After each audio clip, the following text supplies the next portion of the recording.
So I found this piece. I actually found two broken pieces in my box.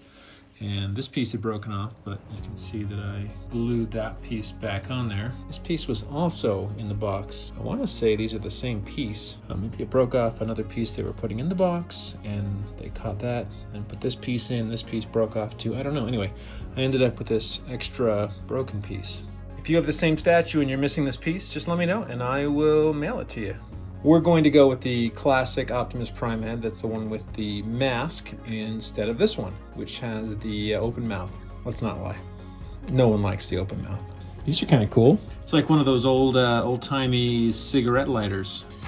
Optimus Prime's cute little robot hands. Torso over there. Leg. Maybe that's part of his gun. I don't know. Lots of pieces. Still lots of pieces to unpack, as you can see over there. This shield goes on the front of the base, which is over there. It's a very big base. I believe I'm going to put that base right there. My belief doesn't always align with reality, so put that up there and see how it looks, and maybe it'll be ridiculously huge, and I'll plan B. I don't know. Yep, once again thwarted by reality. Like, why would you even make a base this big? It doesn't. Like this. This is a good sized base. You know, you get Optimus Prime on this base, and oh, that makes sense. But this base is ridiculously stupid. All right, I'm having a brain drizzle. It's gonna sound crazy. I'm not even gonna use this base. This is ridiculous. I'm done with this. I'm gonna make my own base. I'm gonna put my base here. It's gonna be smaller. I'm just gonna set Optimus Prime on top of it, and he's gonna sit right there, and he's gonna be all skinny and sexy and happy, and that's what I'm doing. Poo-poo on this. I'm gonna put it back in the box. I'm just not gonna use it.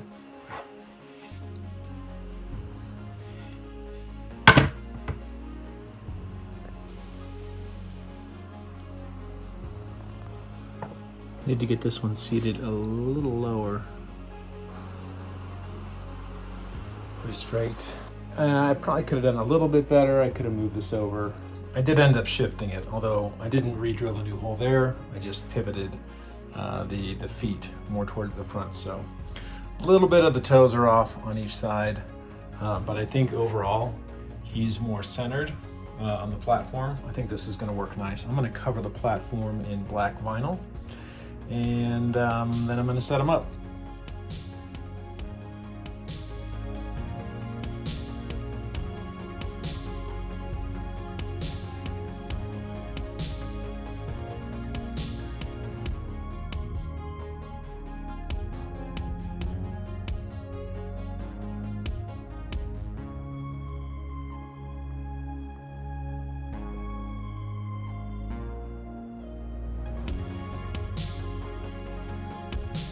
I bought this over at Lowe's. That's a piece of teak wood. I covered it in vinyl instead of painting it. No real reason. I guess I just thought it would match the stand better. Drilling the holes for the feet was a lot more complicated than I anticipated. This figure was actually kind of hard to put together. Some of the pieces on the feet didn't fit right. I had to trim those, and there were quite a few broken parts as well. Here's an example of a piece that came broken. I glued that. Battle damage. Got the same figure from the next movie. We're just gonna swing over to the warehouse real quick. Let's see if this works. This is the Prime 1 Studios Dark of the Moon, Optimus Prime. You can see the chest is different, the torso is a bit different than the Revenge of the Fallen model. Incidentally, this is the Sideshow produced Optimus Prime from the first movie. Not bad, but you can see the quality is really not on par with the Prime 1 Studio productions. You can see how ridiculously huge his base is. There's my hand, it's so big. It's so big. Let's head back to my crazy collection room now. And we're back. Overall, I'm pretty happy with how it turned out. This is a 15-inch base, which obviously sits here much more comfortably than I feel like the included one was 24 inches. It was obscenely large, and I just thought, this guy can stand on something a little bit smaller. In fact, I might start putting my figures onto custom-made bases so I can fit more into my room here. I think it's kind of cool to have Revenge of the Fallen Optimus Prime here, and then Jetfire Optimus Prime down there from later in the movie. We've got YoloPark Optimus Prime here from the Bumblebee movie. Comes in this super fancy styrofoam. Actually, this is more than styrofoam. This could be like transformium. This is a big moment for a nerd like me. This is a very detailed model with it's like 360 points of articulation. That instruction manual is thick. A lot of articulation. I don't really need that. I just need my guy to stand up. Oh my gosh, he's so cool. Look at this. Like a little serpentine belt. Number 505 out of 2,500. Pretty mega epic. Okay, I'm gonna put the phone down and take this guy out of the box and poke him. Does his head seem too big to you? There's gotta be a way to like tilt him back. He's so ridiculously stupid. He needs to be so, oh, here you go. He's fine. Oh, I got you. Got his butt open, so that's a big deal. I watched a video online, and this whole assembly here slides down or up, depending on how you look at it. And that, I think, is what's gonna straighten him out. Okay, this is the YoloPark Optimus Prime. He's a 62 centimeter hyper articulate giant.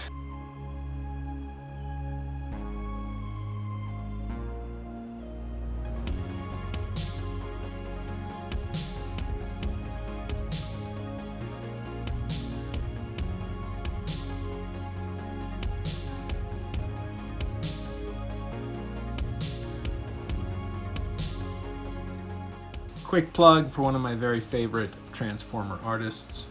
This is Just Arts. He has a shop on Etsy. This is a colored pencil drawing he did of Bumblebee Optimus Prime. I think you can see the resemblance there. It's the same guy. This guy takes a ton of batteries. I'm not even gonna try it. So, YoloPark Optimus Prime, very, very cool figure. Quick comparison here with the Prime 1 Studios Optimus Prime. Both are exceptional. Of course, this one has no articulation. This guy looks like he's getting stuff done, and this guy looks like he's just sort of huddled in the corner here. Yeah, maybe he needs a more dynamic pose. I adjusted his legs a little bit. I think that's a way better stance. I'm gonna leave him like this. I like him holding his gun, kind of like that. I'm gonna edit in someone else's video here. I don't usually do that, but I'm gonna put a link to his video below because it's just cool. It's really cool. But there's a sequence of moves you can make on the back that will open his chest and push out the matrix, which is really cool. So check this out. I think his whole video is pretty great and covers a lot of stuff that I'm not gonna cover, including some of the lighting that this figure has. So please take a moment to check out that video if you want to see more about YoloPark Optimus Prime. Well, that is the end of this video. This is the Revenge of the Fallen Prime 1 Studio Optimus Prime, along with my sweet custom base, and of course the YoloPark Optimus Prime, also with a sweet custom base. Happy collecting. Hope you're having fun out there. Stay safe, and we will see you next time.